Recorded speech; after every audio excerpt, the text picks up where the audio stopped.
Bonjour et bienvenue dans Théo Courant, l'émission électrique qui vous tient au courant de l'actualité de votre lycée. Et nous commençons cette 8e édition avec de nombreuses conférences. Le vendredi 13 janvier, tout d'abord, deux anciennes élèves de Théo, Andrea Cavero et Sarah Dechever, actuellement étudiantes en maïeutique et en pharmacie à Toulouse, ont présenté à nos élèves la première année commune des études de santé ainsi que le tutorat associatif toulousain.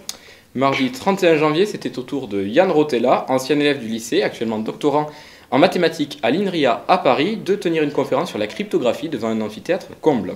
Enfin, jeudi 23 février, Stéphane Boursieux a animé une conférence de présentation de la Burgundy School devant les classes préparatoires économiques. Le dirigeant de cette école a souligné que 17 de ses élèves sont issus de la classe préparatoire du lycée. Poursuivons avec une sortie pour les classes de méthodes pratiques et scientifiques. 5 groupes de seconde se sont déplacés au musée Massé les 16, 23 et 30 janvier dans le cadre du thème de MPS Arts et Sciences. Les élèves ont pu rencontrer différents personnels du musée qui se chargent essentiellement de la conservation des œuvres. Le 12 janvier, toutes les classes de première ont visité le salon Studirama de l'enseignement supérieur et ont pu découvrir quelques filières vers lesquelles ils pourront se diriger après le bac. Le lendemain, c'était au tour des professeurs de représenter Théo aux classes de 3e de tout le département lors des rencontres formation métier.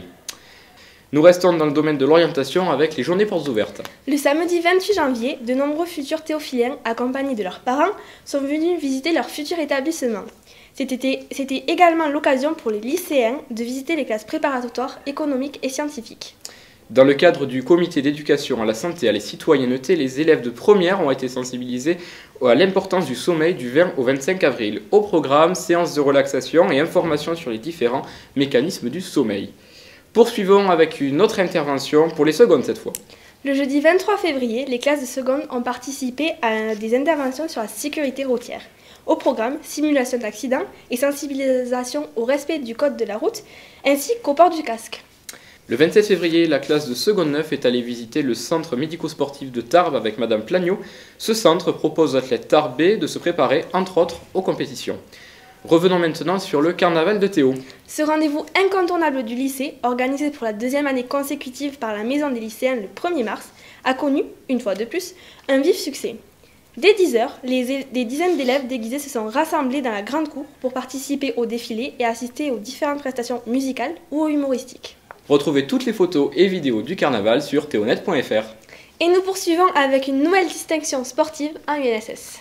Mercredi 22 février, les danseuses de Théo, encadrées par Madame Plagnot, ont été sacrées championnes départementales lors des rencontres UNSS qui ont eu lieu à Lourdes. Elles sont qualifiées pour le championnat interdépartemental à Pamiers, dans l'Ariège. Les oraux des travaux personnels encadrés pour les premières se tiendront du 20 au 31 mars.